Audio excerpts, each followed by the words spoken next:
Hare Krishna. My name is Uttama Devi Dasi, and I'm a member of the Grihastha Vision Team, currently the director of our premarital education. I have with me today Krishna-Prana Devi Dasi.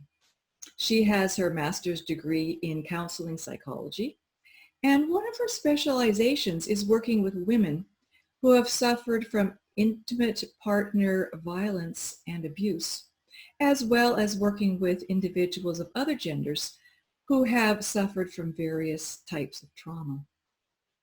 So welcome, Krishna-Prana. Thank you for having me. Hare Krishna. Today I wanted to explore with you why and how our upbringing impacts the partners that we choose. For example, have you noticed the link between abuse experienced or perhaps even witnessed in childhood and how that shapes the choices we make for our romantic partners? Definitely. So yes, there's definitely a link for a lot of people. So our first attachment relationships that we have with anyone are, for most of us, with our parents. And if our parents aren't there for us in the ways that we need them to, that can look very different. It's usually a spectrum for just not meeting our emotional needs all the way to flat out abuse and neglect and everything in between. And so when we experience those types of things, that can actually skew our vision of relationships, and we start to develop a skewed vision also of what's considered okay in a relationship, of a romantic relationship, in any kind of relationship, and what's not okay.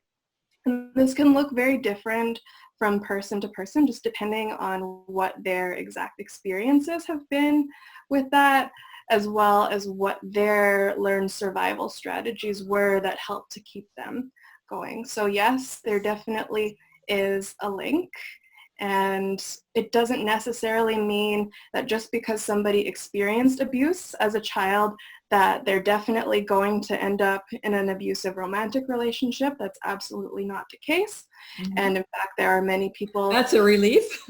Yes, it's definitely a relief. We definitely have a choice, depending on how aware the person is. A lot of the time, some people go into it and say, okay, well, that's exactly what I don't want to experience, what I had growing up.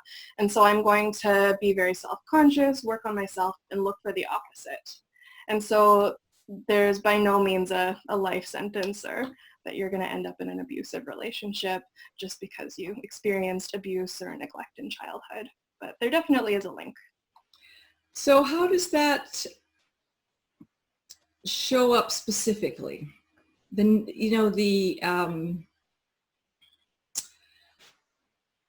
we make bad choices, is it because we're not aware that some of those activities were abuse? Is it because we're trying to fix the past? Is it because we behave in ways that are just habits? Would you like to elaborate on that? Yeah, and I would say it's probably all of the above, and it can definitely vary from situation to situation. But, shame plays a big part in it. Specifically when we grow up learning that I'm not enough, that's why these bad things are happening to me, we start to adjust our view of self. And just like I mentioned before, it skews our view of, how relationships should look like, starting to think, oh, well, maybe it is okay that I'm treated this way. I've been treated this way over and over again. So perhaps just that's how it is.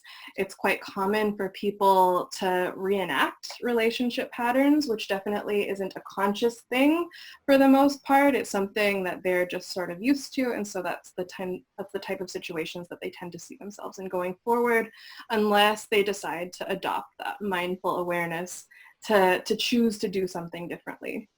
So as I mentioned before, shame is a really big part of that. And shame actually acts as a sort of protective strategy for kids who grow up experiencing abuse.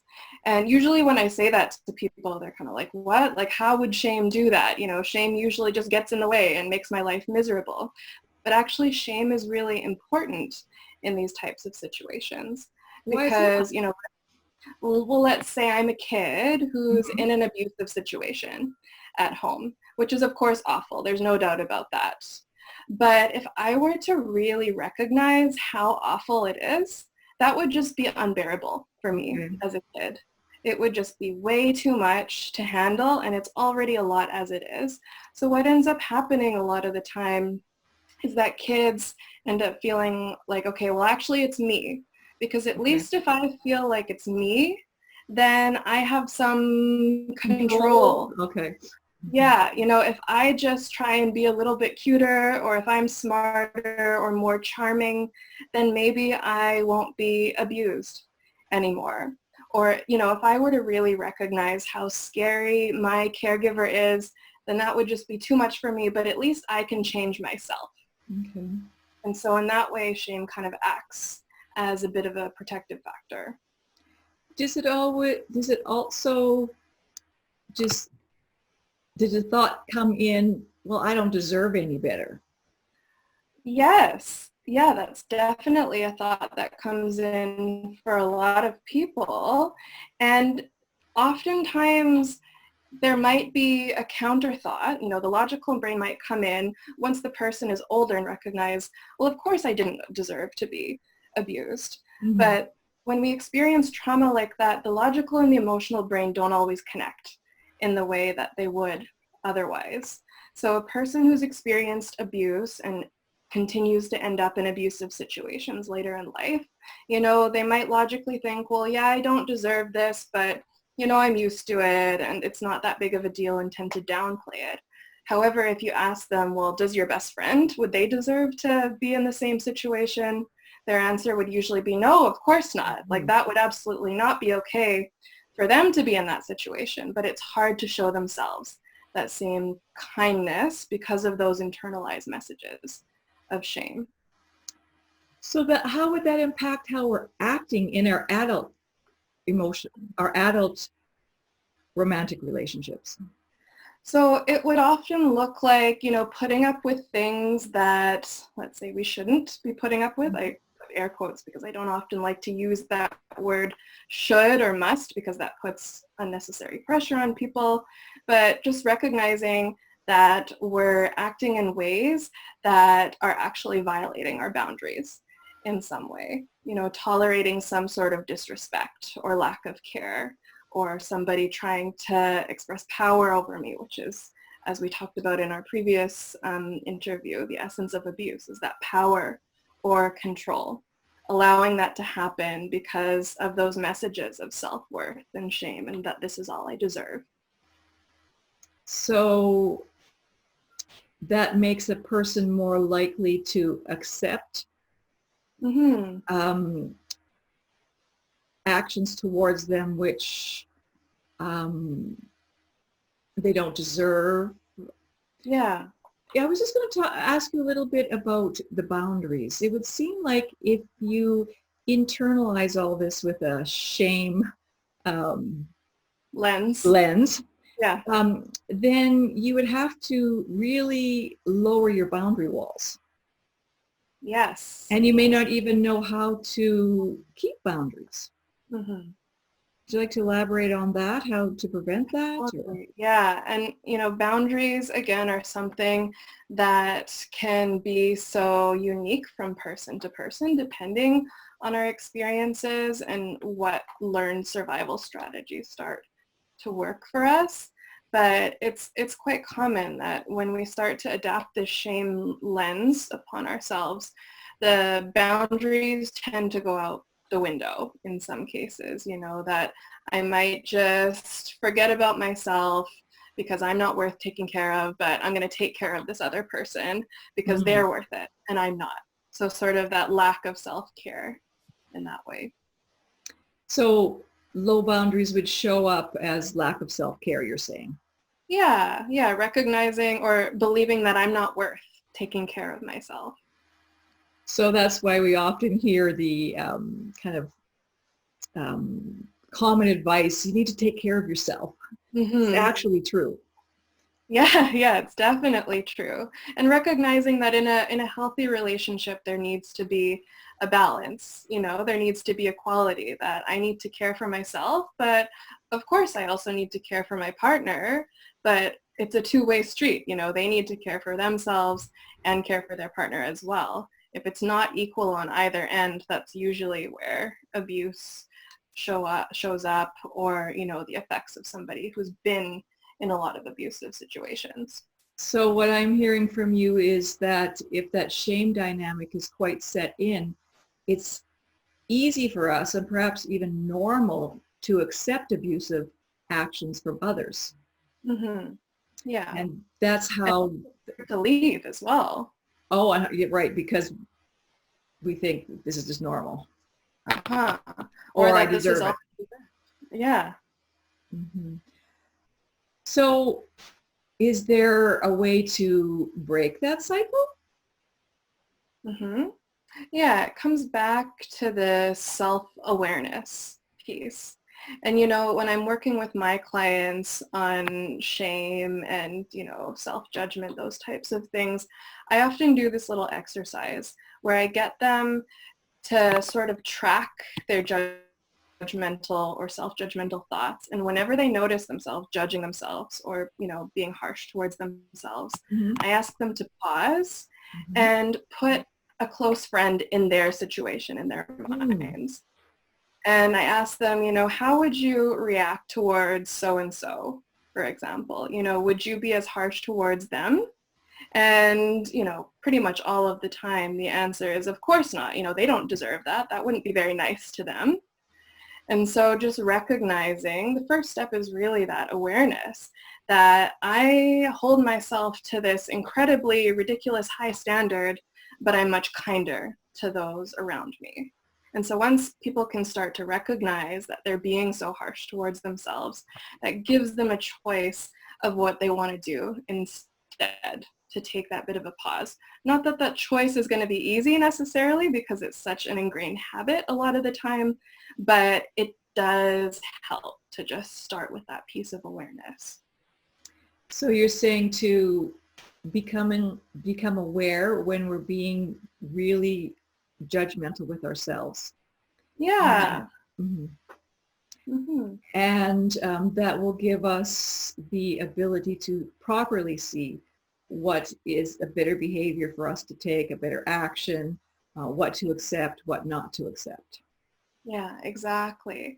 And sometimes it can be a little bit of a tricky trap to get caught in. If I recognize that I'm being harsh to myself, I don't want to get caught in the trap of being harsh to myself for being harsh to myself. Does that make sense? Yeah. And it's kind of like a vicious cycle of being Right. judgmental and harsh towards ourselves that is hard to break.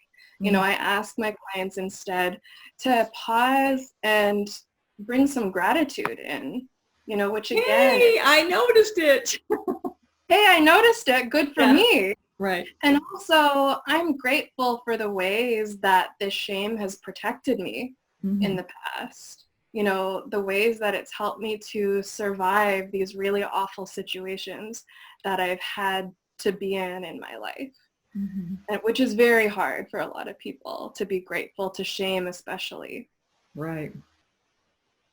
So how does one then make peace with themselves, knowing that they've made bad choices because of violating their own boundaries? Yeah. Yeah, well, going back to that gratitude piece, like that is very big. But even before that, it's really important for someone who's gone through traumatic experiences, especially early, developmental childhood trauma, to come to this place of acceptance. That first of all, I didn't choose to be put in this place, and that genuinely I've done my best in trying to cope and trying to survive in a really difficult situation that I didn't choose. Mm-hmm. And these are things that influence us in a lot of ways for the rest of our lives if we don't choose to take a step back and exercise that mindful awareness. So just being kind to ourselves in that way, that this is okay, that I've genuinely done the best I can in a really hard situation that I didn't choose for myself.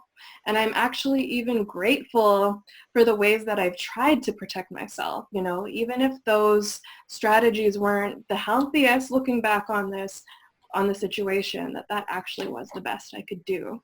Right. And I made these choices of my partners with the best of my ability. And Mm-hmm. I'm so grateful that I've learned many things. Exactly. But, you know, I can still carry on. Yeah. And in the context of having been in an abusive relationship, I never like to use the term failed relationship. Just the word fail implies something really negative that isn't helpful to most people. Because in reality, it's not a failure. You know, like you've said, we've actually learned something really important Mhm. about ourselves, about relationships and what's okay for me and what I'm not okay with. And I'm going to be a lot more conscious about that going forward. And if I hadn't gone through that situation, I wouldn't have that same awareness. Right. So just grateful for the learning. Yeah. Yeah. Some people call that post-traumatic growth. You Right. know, recognizing that these qualities or that these things that they've learned are a result of the trauma.